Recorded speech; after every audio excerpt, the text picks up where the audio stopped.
ಮತ್ತೆ ರಾಷ್ಟ್ರಪತಿ ಆಗ್ತಾರಾ ಕಲಾಂ? ಕಲಾಂಗೆ ಕಾಂಗ್ರೆಸ್ ಕೈ ಕೊಡುತ್ತಾ?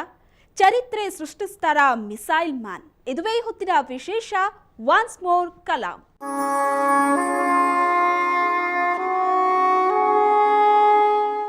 ಕಲಾಂ ಮತ್ತೆ ರಾಷ್ಟ್ರಪತಿ ಆಗ್ತಾರಾ? ಸದ್ಯ ಉಪರಾಷ್ಟ್ರಪತಿಯಾಗಿರೋ ಹಮೀದ್ ಅನ್ಸಾರಿಗೆ ರಾಷ್ಟ್ರಪತಿಯಾಗೋ ಅವಕಾಶ ಸಿಗುತ್ತಾ?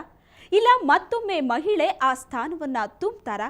ಈ ಪ್ರಶ್ನೆಗಳಿಗೆ ಉತ್ತರ ಪಡ್ಕೊಳ್ಳೋಣ ಇವತ್ತಿನ ಸಮಥಿಂಗ್ ಸ್ಪೆಷಲ್ನಲ್ಲಿ.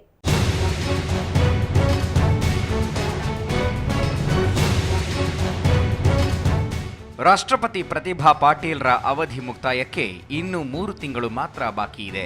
ಹಾಗಾಗಿ ರಾಷ್ಟ್ರಪತಿ ಭವನದ ಆ ಕುರ್ಚಿಯ ಮೇಲೆ ಯಾರು ಕುಳಿತುಕೊಳ್ತಾರೆ ಅನ್ನೋದು $1 ಮಿಲಿಯನ್ ಪ್ರಶ್ನೆ. ಮುಂದಿನ ರಾಷ್ಟ್ರಪತಿ ಆಯ್ಕೆಗೆ ತಾಲೀಮು ಶುರುವಾಗಿದೆ. ಎನ್ಡಿಎ ಹಾಗೂ ಯುಪಿಎ ಪಾಳೆಯದಲ್ಲಿ ಚುರುಕಿನ ರಾಜಕೀಯ ಚಟುವಟಿಕೆಗಳು ನಡೆಯುತ್ತಿವೆ.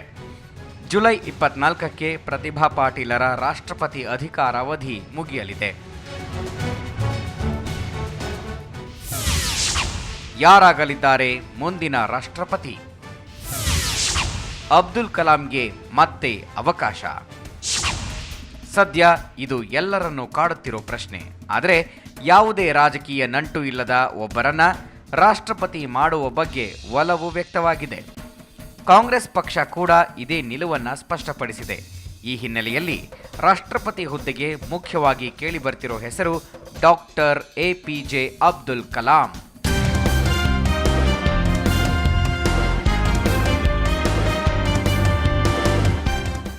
ಈ ಹಿಂದೆ 1 ಬಾರಿ ರಾಷ್ಟ್ರಪತಿಯಾಗಿ ಕಲಾಂ ಸೇವೆ ಸಲ್ಲಿಸಿದ್ದಾರೆ. ಕಾಂಗ್ರೆಸ್ ನಿಲುವು ಏನಾಗಿರುತ್ತೆ? ಕೈ ಕೊಡುತ್ತೋ ಕೈ ಹಿಡಿಯುತ್ತೋ? 2002ರಿಂದ 2007ರ ಅವಧಿಯಲ್ಲಿ ಪ್ರೆಸಿಡೆಂಟ್ ಆಗಿದ್ದ ಕಲಾಂ ಸರ್ ಆ ಹುದ್ದೆಗೆ ಮತ್ತಷ್ಟು ಘನತೆಯನ್ನ ತಂದುಕೊಟ್ಟಿದ್ರು.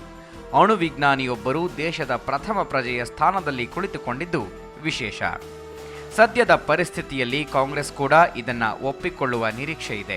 ಯಾಕಂದ್ರೆ ಪಕ್ಷದ ಮುಖವಾಡ ಹೊಂದಿರುವ ಯಾರನ್ನೇ ರಾಷ್ಟ್ರಪತಿ ಮಾಡಲು ಕಾಂಗ್ರೆಸ್ ಮುಂದಾದರೆ ಮಿತ್ರ ಪಕ್ಷಗಳು ಬೆಂಬಲಿಸುವ ಸಾಧ್ಯತೆ ಇಲ್ಲ. ಕಾದಾಟವಾಗುವ ಸಾಧ್ಯತೆಗಳೇ ಹೆಚ್ಚು. ಈ ಕುರಿತಂತೆ ಈಗಾಗಲೇ ಮಿತ್ರ ಪಕ್ಷಗಳೊಂದಿಗೆ ಕಾಂಗ್ರೆಸ್ ಮಾತುಕತೆ ನಡೆಸಿದೆ.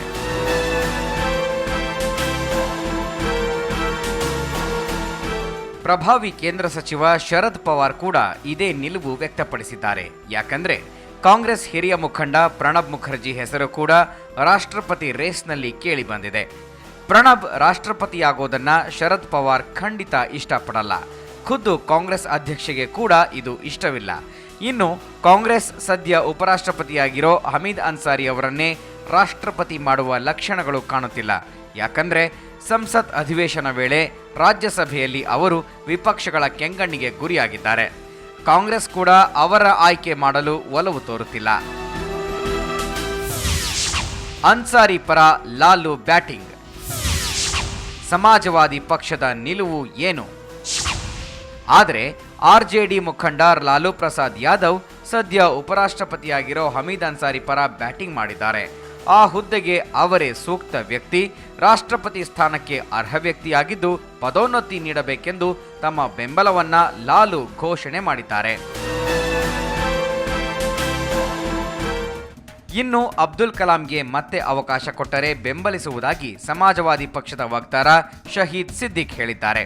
ಇದಕ್ಕೆ ಪ್ರತಿಕ್ರಿಯೆ ನೀಡಿರೋ ಸಮಾಜವಾದಿ ಪಕ್ಷದ ಹಿರಿಯ ಮುಖಂಡ ಮುಲಾಯಂ ಸಿಂಗ್ ಯಾದವ್, ಇದು ಸಿದ್ದಿಕ್ ಅವರ ವೈಯಕ್ತಿಕ ಅಭಿಪ್ರಾಯವಾಗಿದ್ದು ಪಕ್ಷದ ನಿರ್ಧಾರವಲ್ಲ. ಈ ಕುರಿತಂತೆ ತಮ್ಮ ಪಕ್ಷ ಇನ್ನೂ ನಿರ್ಧಾರಕ್ಕೆ ಬಂದಿಲ್ಲವೆಂದು ಸ್ಪಷ್ಟಪಡಿಸಿದ್ದಾರೆ. ಇದು ಕೂಡ ಗೊಂದಲಕ್ಕೆ ಎಡೆ ಮಾಡಿಕೊಟ್ಟಿದೆ.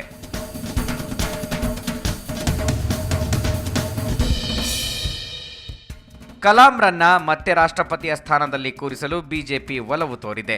ಒಂದು ವೇಳೆ ಬಿಜೆಪಿ ಕಲಾಂರನ್ನ ಅಖಾಡಕ್ಕೆ ಇಳಿಸಿದರೆ ಅದಕ್ಕೆ ಇತರ ಪಕ್ಷಗಳು ಎಷ್ಟರ ಮಟ್ಟಿಗೆ ಬೆಂಬಲ ನೀಡುತ್ತವೆ ಅನ್ನೋ ಪ್ರಶ್ನೆಗಳು ಕೂಡ ಉದ್ಭವಿಸುತ್ತವೆ. ಕಾಂಗ್ರೆಸ್ ನಿಲುವು ಕೂಡ ಈ ವಿಷಯದಲ್ಲಿ ಮಹತ್ವದ್ದಾಗಿದೆ.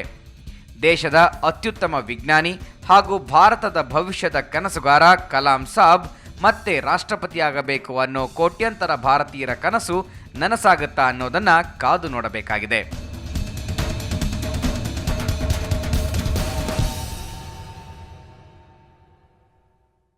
ಮುಂದಿನ ರಾಷ್ಟ್ರಾಧ್ಯಕ್ಷರಾಗಿ ಅಬ್ದುಲ್ ಕಲಾಂ ಅವರೇ ಆಯ್ಕೆಯಾಗ್ತಾರಾ ಅಥವಾ ಬೇರೆಯವರಿಗೆ ಆ ಗೌರವ ಲಭಿಸುತ್ತಾ? ಅದರ ಜೊತೆಗೆ ಈ ಹಿಂದೆ ರಾಷ್ಟ್ರಪತಿಯಾಗಿ ಅಬ್ದುಲ್ ಕಲಾಂ ಮಾಡಿದ್ದೇನು ಅನ್ನೋದನ್ನ ಡೀಟೇಲ್ ಆಗಿ ಹೇಳ್ತೀವಿ ಒಂದು ಸಣ್ಣ ಬ್ರೇಕ್ನ ನಂತರ.